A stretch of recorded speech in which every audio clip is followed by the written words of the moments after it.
Promouvoir à l'étranger les opportunités d'affaires et d'investissement en Côte d'Ivoire, c'est l'objectif du World Business Club Forum. Ce rendez-vous multisectoriel de rencontres et d'échanges entre investisseurs, opérateurs économiques ivoiriens et africains se tiendra du 28 au 30 septembre 2022 à Abidjan. Concernant les nouvelles dates, le forum WBCF 2022 aura lieu du 28 au 30 septembre 2022 à la Bibliothèque nationale au Plateau. WBCF 2022 offre une opportunité unique aux opérateurs économiques d'échanger avec des potentiels clients, signer de nouveaux contrats d'affaires, vendre des produits sur place, créer un nouveau réseau d'acheteurs et de fournisseurs, de développer et d'élargir leur présence internationale. L'événement sera meublé par un panel de haut niveau animé par des experts internationaux, des conférences privées et des rencontres B2B. Une occasion pour Marius Tano d'inviter les entrepreneurs à se mobiliser pour l'événement. C'est le lieu d'inviter les chefs d'entreprise, les coopératives agricoles, les industriels, les exportateurs, les importateurs, les transitaires, les institutions financières, les porteurs de projets, à s'approprier ce forum en participant massivement. Créé en 2018, World Business Club est une plateforme ivoirienne d'intermédiation d'affaires entre l'extérieur et la Côte d'Ivoire. Fin de parcours pour ces étudiants de licence et master professionnels. Cette remise de diplôme marque le début d'une nouvelle aventure, celle de l'insertion professionnelle. C'est l'engouement, l'envie, la recherche qui nous a permis de nous lancer dans la vie professionnelle. Et aujourd'hui, après des années, si on est récompensé par un diplôme et un diplôme reconnu, c'est des moments de joie, des moments de satisfaction pour le travail abattu. Ils sont au total 155 étudiants ayant reçu le diplôme de fin de parcours à l'école technique informatique et commerciale. Diplôme homologué par le ministère de l'Enseignement supérieur et de la Recherche scientifique. Aujourd'hui, quand on arrive à ce stade où on est en train de donner des diplômes à des gens qui ont subi une formation, ça veut dire que nous sommes au bout du parcours et beaucoup de choses ont été faites. Et cela dénote que l'école a pris de la maturité. Et c'est bon signe pour l'avenir. Notre structure ne fera pas la formation parce qu'il faut faire la formation. Notre structure fera de la formation et l'emploi. Chez nous, quand tu es déjà formé à éthique, quand tu as eu un parachèvement éthique, tu es en mesure de pouvoir vraiment te prendre en charge.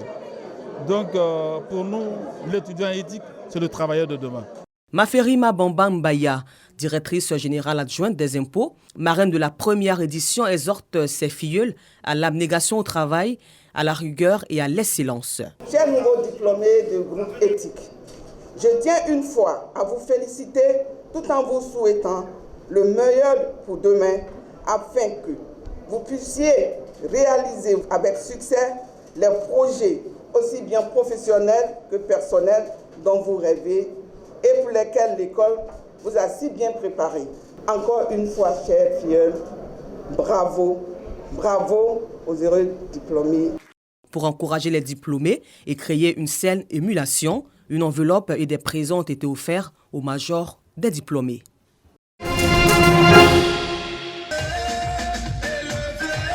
Ambiance conviviale, nous sommes au gala de bienfaisance de mobilisation de fonds pour la prise en charge des malades souffrant d'insuffisance rénale. Il s'agit de lever des fonds additionnels pour soutenir la prévention et le traitement des maladies rénales. Environ 30 millions de francs CFA ont été mobilisés pour soutenir les initiatives portées par le Rotary Club Abidjan de Plateau. Nous tapons à toutes les portes pour que d'autres bonnes volontés comme vous s'associent à nous, les membres du Rotary Club Abidjan de Plateau, pour leur engagement au service de leurs frères humains. Nous accompagnons les gouvernants. Nous donnons quelques coups de main aux populations à travers nos 7 axes stratégiques. Soirée marquée par la collecte de fonds en numéraire et vente aux enchères d'œuvres d'art, occasion pour les responsables du Centre national de prévention et de traitement de l'insuffisance rénale d'exprimer leur reconnaissance au Rotary Club Abidjan. L'insuffisance rénale, problème de santé publique, touche aujourd'hui tous les âges et toutes les couches sociales. La prévention à travers des bilans de santé réguliers reste le moyen le plus efficace de traitement de cette pathologie. Les femmes du secteur minier de Côte d'Ivoire, FEMICI, célèbrent la 45e édition de la Journée internationale des droits de la femme. Durant ces échanges, elles sont revenues sur les difficultés que rencontre encore la femme dans la société ivoirienne.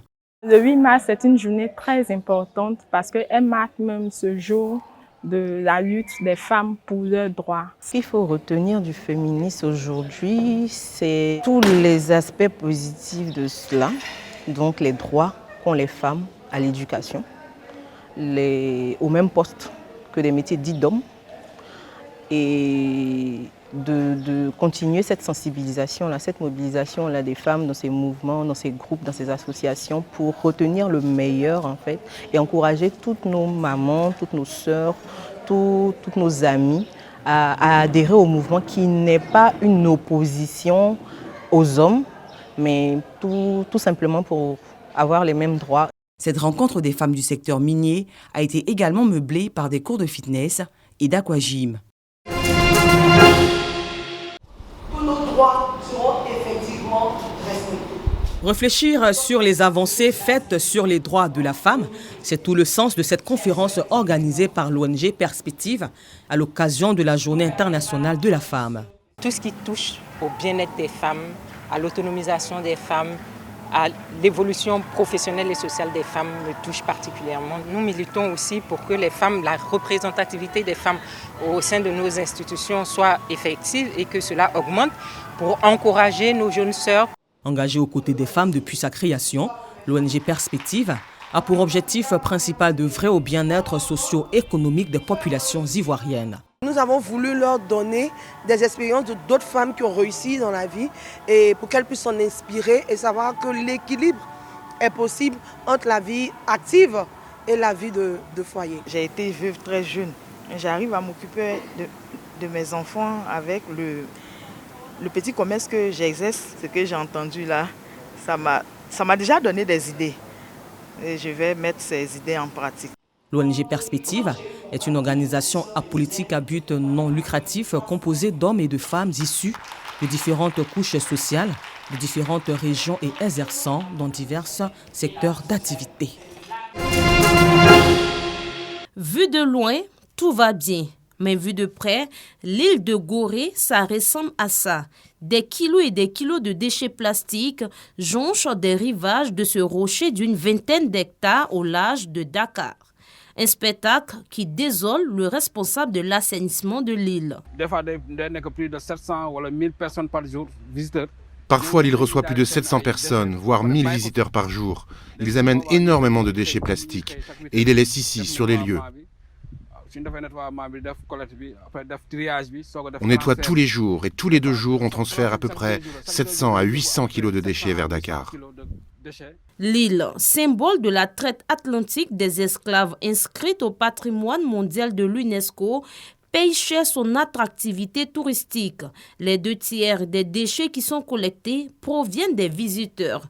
Des poubelles ont beau avoir été installées devant chaque maison, rien à faire. Le plastique prolifère et l'impact sur la biodiversité est déjà dramatique. Il y a quelques années, depuis la terre ferme, on pouvait pêcher toutes sortes de poissons, comme des dorades. Mais c'est devenu impossible maintenant avec tous ces déchets plastiques qui jonchent le littoral. Même bien au-delà des côtes pêchées est devenu compliqué. La zone était pourtant réputée poissonneuse, mais d'année en année, ce pêcheur a dû s'éloigner un peu plus de Gorée pour travailler. Les déchets plastiques ont causé beaucoup de dégâts sur l'île. Maintenant, je dois aller très loin au large, à au moins 3 km, pour espérer trouver du poisson. Parce qu'il y a trop de plastique qui fait fuir le poisson. En attendant de réussir à limiter la production de déchets plastiques, la municipalité s'efforce au moins de les trier et de les valoriser sur cette colline. Tout ce qui est organique est transformé en compost. Un compost de très bonne qualité utilisé pour les cultures locales ou bien vendu dans d'autres régions du Sénégal. Mais face au plastique, le combat ne fait que commencer. Au lieu historique, l'île de Gorée se rêve aussi un jour un modèle écologique.